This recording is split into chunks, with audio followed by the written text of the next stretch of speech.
Hello Bobcats and welcome to another episode of The Sage. I'm MaKenna Manti. And I'm Justin Mildenberger. We've got a fantastic show ahead of us today, so let's get started. Good morning, Sage Creek Bobcats. Please, stand for the Pledge of Allegiance. Put your right hand over your heart, and ready? Begin. I pledge allegiance to the flag of the United States of America, and to the republic for which it stands, one nation, under God, indivisible, with liberty and justice for all. Please, have a seat.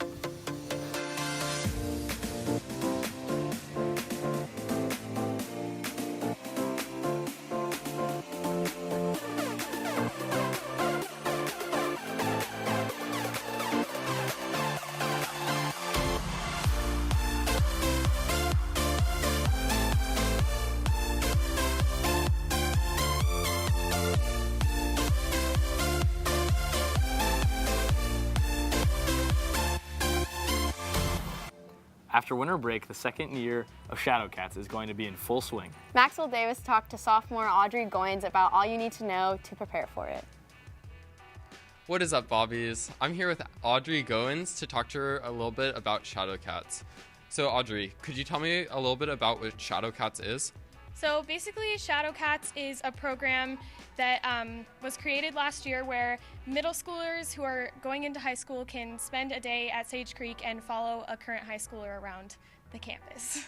And how can students sign up to be Shadowcat ambassadors? Students can sign up by going to the Shadowcats page on the website, and there should be a link for them to fill out a Google form, and then they'll be signed up. And how should we prepare for Shadow Days?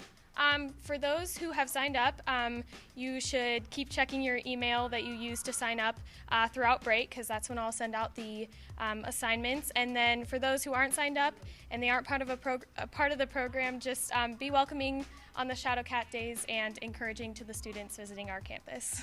All right, thank you, Audrey. This has been Maxwell Davis reporting for The Sage. Now back to the anchors. Thanks, Max, and make sure you look out for the shadows in the new year.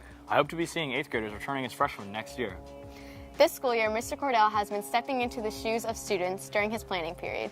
We have a feature on his journey in the 3D design class. Madison Gerlitz and Christian Johnson went to Miss Burrow's class to see him in action. During their prep periods, most teachers are busy planning lessons, but history teacher Ron Cordell has decided to do some hands-on learning. It got me in the mindset of what it feels like to sit at that desk and be a student again. I had long since forgotten that, and it really makes me more empathetic to what students are going through in my class. So it's cool. Everyone's been really good to me. Art teacher Catherine Burrows touches on how the environment of her classroom has changed since having the addition of a teacher. I think it enriches the environment for sure, because it's just so great to have him. He's just so eager, and he's concentrating on every project. He's giving 110%, and that's really contagious. Ups the level of engagement in the classroom, and everyone gets excited and inspired, and it's definitely a bonus to have him in here. Junior Rain Dwyer is currently taking a class with Mr. Cordell and talks about how the students feel on having him in their class. Everyone loves having him around and being able to interact with him outside of his classroom. I think that it brings, like I said, everyone closer. He cares about learning still, which is what we're doing and he chooses to do. Mr. Cordell ended with a brief statement on education. We profess to be lifelong learners. We say that all the time in school. And, putting it to action is a good thing. It's been awesome for me. This has been Madison Gerlitz and Christian Johnson reporting for The Sage. Thanks, Madison and Christian. I'm actually in that class, and I can attest that Mr. Cordell really does fit right in with the students. Next Wednesday is the American Red Cross Blood Drive. Make sure to sign up at the American Red Cross table at lunch in the Academic Mall. Now let's take a look at the upcoming sports and surf with Gabe Vecchio.